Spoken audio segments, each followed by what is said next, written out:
खबर छोटी हो या बड़ी मगर बेबाक होगी। हर खबर पर होगी पैनी नजर। आप देख रहे हैं बिजनौर दस्तक। आदाब, नमस्कार। मैं आपके साथ शाफिया अंजुम हाजिर हूँ इस खबर के साथ। खबर अफजलगढ़ से। आदर्श प्रेस क्लब के तत्वाधान में मनाया गया हिंदी पत्रकारिता दिवस। पत्रकार अपनी लेखनी सांप्रदायिक सौहार्द, एकता और भाईचारे के लिए चलाए।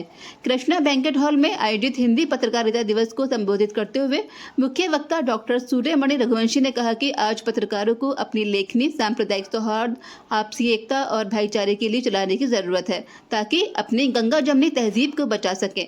उन्होंने कहा कि आज़ादी का इतिहास भी बगैर पत्रकारों के योगदान के मुकम्मल नहीं हो सकता है। सांप्रदायिक ताकतों को जड़ से उखाड़ फेंकने के लिए जिस तरह से गणेश शंकर विद्यार्थी ने अपने प्राणों की आहुति दी थी, उसी तरह से हमें उनके पद चिन्हों पर चलना होगा। उन्होंने पत्रकारिता के विभिन्न पहलुओं पर विस्तार से प्रकाश डाला। इरशाद मंसूरी और असलम सिद्दीकी के संचालन में आयोजित कार्यक्रम को संबोधित करते हुए मुख्य अतिथि उत्तराखंड मदरसा बोर्ड के चेयरमैन मुफ्ती शमून कासमी ने पत्रकारों से राष्ट्रीय हित में कलम चलाए जाने पर जोर दिया। कार्यक्रम के अध्यक्ष सपा के वरिष्ठ नेता शेख सुलेमान ने आज़ादी के 3 आंदोलनों का जिक्र करते हुए पत्रकारों के आंदोलन को भी विस्तार से बताया। उन्होंने पत्रकारों से ईमानदार पत्रकारिता करने पर जोर दिया।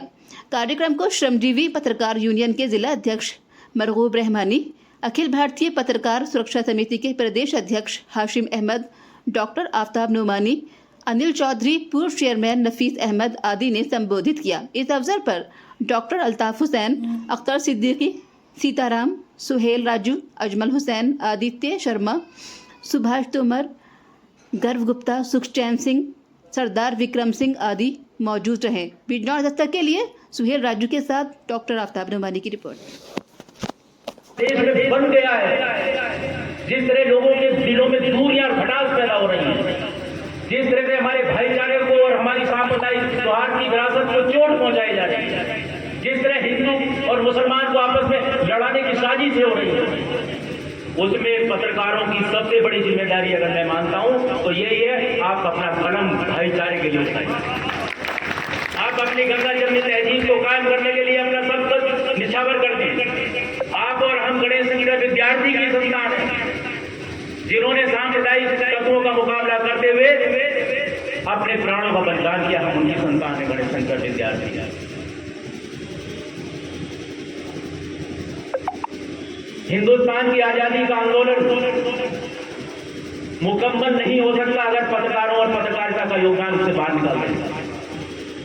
अपने समय का कोई नेता गांधी जी से लेकर भगत सिंह तक एक भी नेता बड़ा ऐसा नहीं हुआ, चाहे मौलाना अबुल कलाम आजाद हो, चाहे पंडित जवाहरलाल नेहरू हो, चाहे पटेल हो और चाहे दूसरे दीगर बड़े नेता हो, चाहे डॉक्टर भीमराव साहब अम्बेडकर साहब हो, सबने अखबार निकाले या अखबारों का संपादन किया। उस समय बड़े अखबार नहीं हुआ करते थे, छोटे अखबार थे, वो निकालते थे। ये बात मैं पत्रकारों को इसलिए कहना चाहता हूं कि पत्रकारिता की और पत्रकार की और अखबार की ताकत को आप पहचानिए, समझिए। वो जानते थे कि हिंदुस्तान के अवाम को अगर आजादी के आंदोलन में आगे लाकर खड़ा करना है तो अखबार को ताकत और हथियार के रूप में इस्तेमाल करना होगा, और उन्होंने किया। यहाँ बात हिंदी और उर्दू की हो रही थी। ये हिंदी पत्रकारिता दिवस के उपलक्ष्य में जरूर आयोजित किया जा रहा है, लेकिन हमें किसी भाषा से कोई गुरेज नहीं है, हमें किसी भाषा का कोई विरोध नहीं है। हिंदी और उर्दू ने दोनों मिलकर आजादी का आंदोलन लड़ा। बिजनौर से अखबार छपता था मदीना।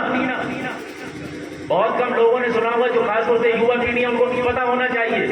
एक अखबार निकलता था मदीना, जो 3 दिन में एक रोज छपता था। आप सोच सकते हैं उस अखबार का सर्कुलेशन कितना था। आजादी से पहली बात कर रहा हूं मैं, 75-80 साल पहले, जब पत्थर पर उकेर कर अखबार छपा करते थे, तब की बात कर रहा हूं। 40 देशों में हिंदुस्तान के उसका सर्कुलेशन था। 40 देशों में मदीना अखबार जाता था, और जिस दिन मदीना पोस्ट होता था डाकखाने में, बैलगाड़ी से लगकर जाता था। जिस दिन वो पोस्ट होता था उस दिन डाकखाने में कोई और काम हो ही नहीं पाता था। और मदीना के मालिकों को अपना स्टाफ वहां मोहर लगाने के लिए लगाना पड़ता था, तब वो अखबार पहुंच रहा था। कितना मुश्किल है काम करना, आप सोच नहीं सकते।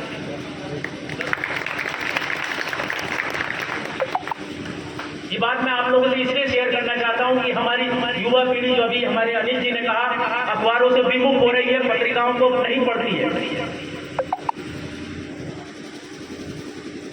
अगर लोकतंत्र की रक्षा करनी है, अगर अभिव्यक्ति की आजादी चाहिए, अगर आप अपने मुंह में जुबान रखते हैं और चाहते हैं कि जो खुलती भी रहे और सबके सामने खुले और सबके लिए खुले,